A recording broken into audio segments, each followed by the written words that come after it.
5.5 মণ। কত করে বিক্রি করলেন? 1280। এটা সিন্ডিকেটের জন্য আমরা কৃষকরা সঠিক টাকা পাই না। সিন্ডিকেট হয়? সিন্ডিকেট হয়। কারা করে সিন্ডিকেট? বড় বড় ব্যবসায়ীরাই। ব্যবসায়ীরা ইচ্ছা করলে ধান কিনে, না ইচ্ছা করলে ধান কিনে না। এই অঞ্চলের কৃষকের চিন্তা চেতনা সুখ স্বপ্ন সবকিছু নির্ভর করে ধান কেন্দ্রিক। সেই ধান বেচা কেনার সময় এই মুহূর্তে চলছে। নিয়ে এসেছি নওগাঁর সরস্বতীপুর হাট। পেছনে লক্ষ্য করছেন অনেক ধানের স্তূপ। সাত সকাল, এই মুহূর্তে সকাল 7:40, অর্থাৎ একেবারে ভোর সকাল থেকে হাটে কেনা বেচা হয়ে থাকে। আমরা একটু ধানের সার্বিক আদ্যপান্ত জানাবো আজকে এই ধানের হাটে কি দরে ধান বেচা কেনা হয় এবং এই সাত সকালে ধান কৃষকরা এনে কতটা তারা লাভবান হচ্ছে, লাভের মুনাফাটা কার পকেটে যাচ্ছে, বিস্তারিত একটু আপনাদের জানানোর জন্য যুক্ত করেছি। চলুন দেখি কি অবস্থা। কত করে বলছে? 1200। কি ধান? কাঠারি। কাটারি ধান 1200। একটু খারাপ। এই ধানটি 1200 টাকা বলছে। এখানে অনেকগুলো কৃষক এসেছেন, এই ভাই কিনছে ধান। আমরা একটু ধানের চিত্র সকালে দেখেন কিভাবে ধান বেচা কিনা হয়ে থাকে। সর্বোচ্চ 1300 টাকা কাটারি ধান। আপনার এটা কত বলছে? না বলেনি, এখনো বলেনি। 1300। মানিক ভাই কত মণ ধান তোমার? কত মণ? 1280 থেকে সর্বোচ্চ 1300 টাকা কাটারি ধান কেনা বেচা হচ্ছে। আমরা একটু এখানকার যারা চাষি তাদের সাথে কথা আবারও পরে বলবো, কিন্তু এই সকালে দেখুন কতগুলো ধানের স্তূপ। সাত সকালে কৃষক ধান বিক্রির জন্য মূলত নিয়ে আসেন তাদের সংসারের বিভিন্ন ধার দেনা শোধ করার জন্য, এবং এই ধার দেনা ফসল চাষাবাদ করার সময় যে পরিমাণ খরচ হয় সেই খরচকে ঘিরেই এখানে মূলত বিক্রি করেই সেই টাকাটি বের করার জন্য এখানে আমরা একটু কিনা বেচার চিত্র দেখছি। আপনি ধান বিক্রি করছেন কত মণ? 5.5 মণ। কত করে বিক্রি করছেন? আমার ধান আনা লরম বাবা 1200। কি ধান? দিদা ধান 1200। হবে এই ধানে বিক্রি করে? আমি যে কালার করে পারিনি, এটা বাজারের দোষ। কালার কমের জন্য। হ্যাঁ, এখানে অনেকেই ধান চাষি বিক্রি করেছেন, টাকার জন্য এখন অপেক্ষা করছেন। অলরেডি দেখুন টাকা নিচ্ছে, টাকা দীর্ঘ 3 মাস 4 মাস পর ধান কিনা চাষাবাদ পর বিক্রি করার যে টাকার উচ্ছ্বাস, এই যে উনি টাকা গুনে নিচ্ছে।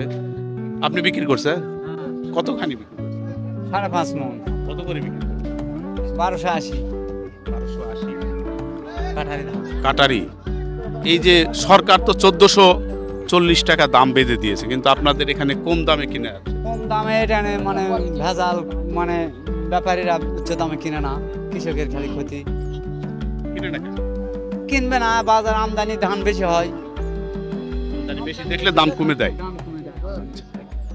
আমদানির উপর ধানের দর নির্ভর করে, অর্থাৎ বেশি ধান আমদানি হলে বা সরবরাহ হলে দামটি পড়ে যায়। এটা কি আপনার ছেলে? না। এই ভাই কতখানি বিক্রি করলো? আপনি বিক্রি করলেন কতখানি বিক্রি করলেন? 19 মণ। 19 মণ। আচ্ছা, 19 মণ কত করে বিক্রি করলেন? বেচলাম যে আপনার 1300 একটা, আর একটা হলো 1270। এই যে আপনাদের খরচপাতি দিয়ে এই দামে বিক্রি করে লাভ হবে? লাভ হলেও করতে হবে, না হলেও করতে হবে। আমাদের কৃষি মেজার ক্ষতি আমাদের। লাভটা কারা? লাভ হবে, লাভ না হলে এমনি করতেছি। অল্প লাভ। অল্প লাভ। কত হলে লাভ হতে পারে আপনাদের? 3000 টিকবে, কাজের দাম সব দিয়ে 3000 3500 টিকবে। আপনার লাভটা কত হলে হতে পারে? 1500-1600 হলে ভালো হয়। 1500-1600 টাকা দাম। কিন্তু চালের দাম তো আমরা খুব একটা কম দেখি না, ধানের দাম কমে যায় কেন? এটা সিন্ডিকেটের জন্য আমরা কৃষকরা সঠিক টাকা পাই না। সিন্ডিকেট হয়? সিন্ডিকেট হয়। কারা করে সিন্ডিকেট? বড় বড় ব্যবসায়ীরাই। ব্যবসায়ীরা ইচ্ছা করলে ধান কিনে, না ইচ্ছা করলে ধান কিনে না। সব সময় এই অভিযোগটি আমরা পেয়ে থাকি। কৃষকের সুখ চিন্তা ভাবনা, কৃষকের যত আশা আকাঙ্ক্ষা সব কিন্তু এই ধান যারা ব্যবসায়ী তাদের দখলে, এবং এই বাজার ব্যবস্থায় কোনোদিনই মুক্ত হতে পারছেন না এখানকার যারা চাষি, যারা এখানে এই কারবারের সঙ্গে যুক্ত রয়েছেন। তবে বরাবরই এই মুনাফার যে ছক, এটি কিন্তু চাষিরা বঞ্চিত হন। তাদের প্রতিবাদী কোনো ভয়েস রেজ নেই, ভয়েস বলতে প্রতিবাদ করার কোনো সক্ষমতা নেই। অনেক বড় এই হাটটি নওগাঁর মহাদেবপুরের উপজেলার সরস্বতীপুর হাট। ভোর সকাল থেকে কেনাবেচা হয়ে থাকে এখানে। এই ধান, এই অঞ্চলের কৃষকের চিন্তা চেতনা সুখ স্বপ্ন, আবারও বলছি যে ধান চাল কেন্দ্রিক, ধানকে ঘিরেই সব হয়ে থাকে। আমরা সবসময় আপনাদের এই খবরগুলি দেওয়ার চেষ্টা করি এবং কৃষকের স্বার্থ সংরক্ষণের জন্য বরাবরই আপনাদের এই ধান দেখুন, চকচকে ধান একদম।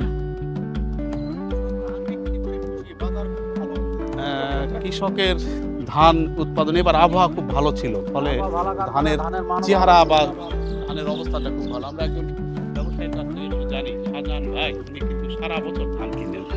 এবং এবার ধানের কি অবস্থা? এবার মাঠে সুন্দর উৎপাদন হয়েছে, মানে আবহাওয়ার কারণে গৃহস্থ খুব সুন্দরভাবে ধান শুকায় উঠাতে পারতেছে এবং মার্কেটও ভালো, এবং ধানের যে ফলন বলে ফলনও অনেক বেশি। এ কারণে কৃষক খুব খুশি। চেহারা ভালো তো, ধানের হ্যাঁ। দাম কম কেন? দাম কম নাই তো, 1350 টাকা বাজার।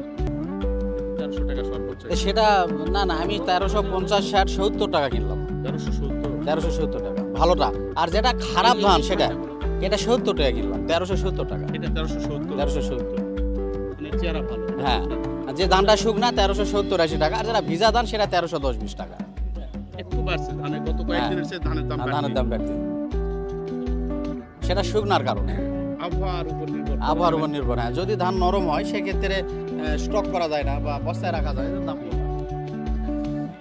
সরস্বতীপুর সহ নওগাঁর প্রায় এরকম ছোট বড় 50টির অধিক হাট রয়েছে। এই হাটগুলোতেই এই ধান কেনাবেচা হয়ে থাকে এবং কৃষকের ধান যখন চাষাবাদ করে তখন অনেকটা বাকিতে ধান, ফসল চাষাবাদের বাকিতে তারা সার সেচ এই খরচগুলি করে থাকেন এবং সেই খরচগুলি তোলার জন্য এই হাটগুলোতে আবার ধান তারা সকালে নিয়ে আসেন। আবারও জানি রাখি, নওগাঁর সরস্বতীপুর হাটে রয়েছে। এই হাটটি খুব বড় হাট না, ছোট হাট।